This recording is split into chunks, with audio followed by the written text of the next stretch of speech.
you're here, let's do this. Let's get to painting. Grab your rocks and pens and let's start.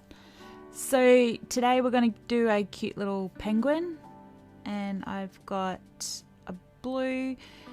I've got a couple of pens that are nearly running out of paint, and this blue one is one of them, so it's a little bit light on, but I still like doing backgrounds with them because you know that I smush off the edges and I get that sort of light look about the outer edges. So I've got them in another little sort of side container that I can use them, you know, on rocks like this where I don't want it to be too dark when I'm creating the background. I do keep them separate, otherwise it drives me crazy when I pull them out and I want a nice solid colouring in. Yeah, so as I see they're getting a little bit watery, they're running out of paint, I just pop them in the cup off to the side of my desk, and I know that I'm still going to be using those colours up. So you can see I've got a nice light base background there in that light blue. So let's spin a little penguin around, and this is just the regular grey in the Posca pen, and it's a nice light colour.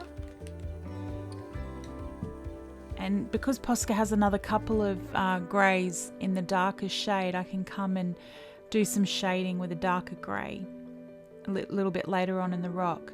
So you can see here I'm not being fussy, I'm just doing one nice even light layer of grey for the penguin.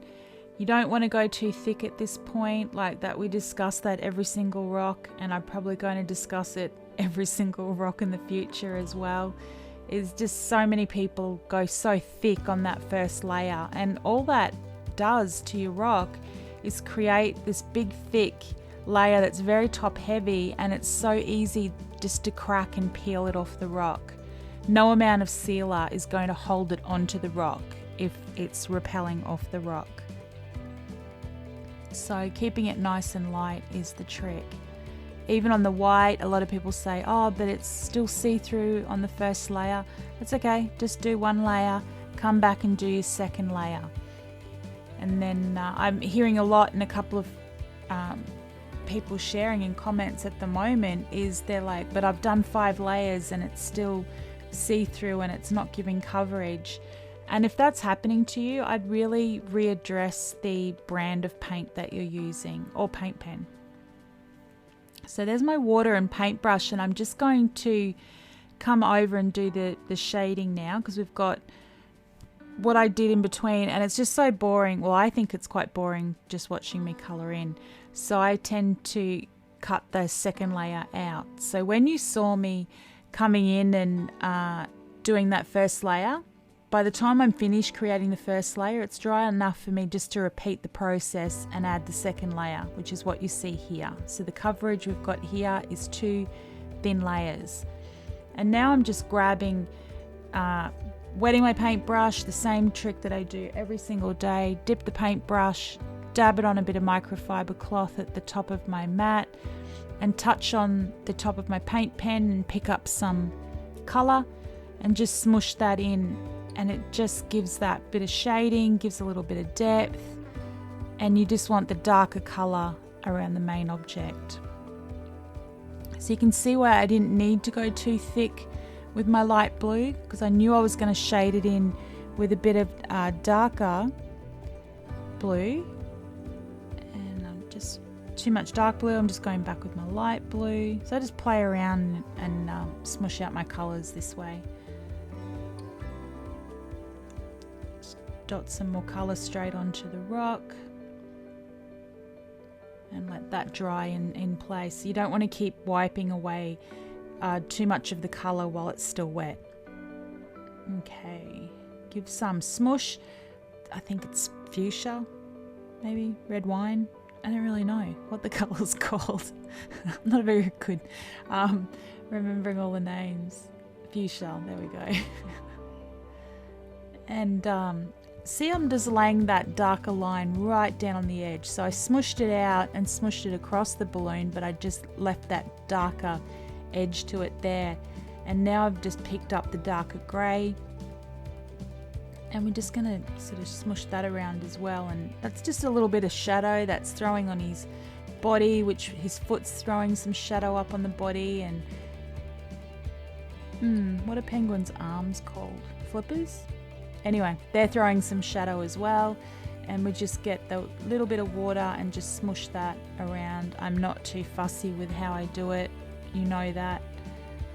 Yeah. Go back with some pink on his tummy. Just give a little bit of shading there. And I like to, when I use yellow, I like to shade in orange. It always adds a nice shading colour to yellow. Okay. So there's some really great little shading colours there. Just add in some little bit, add some dots into the shading. So you can have a look at my tutorials and you see that I shade with either a wet brush or I use dotting or solid lines. And combination of all of them, doesn't really matter. Okay. And I'm just sort of working that across the rocks so it all works into each other, grabbing Facebook people their photos so they can follow us on Facebook. And I'm going to use my black and white and I'm just going to create some outlines and some highlights as soon as I can find my black pen. And here we go. Okay, so for those that have been reaching out and saying, but I can't get like perfect, even lines, blah, blah, blah, because of my rocks. So this week I've been using a lot of rough rocks. And all I do, if you can't get the perfect line, if you don't have the hand that knows how to get a perfect line, or your rock's really bumpy and it's not working for you, don't worry, just run it back and forth and just give it a bit of an uneven look about it. So just come back and forth and watch my rocks this week, because see how I'm just do some little smushy lines around there, a little bit of, action, sort of see how I'm doing that. So it still brings that really cute outline look without the stress of going, oh, I didn't get that perfect line drawn on the rock because it had bumps, or my hands are shaking a little bit this week.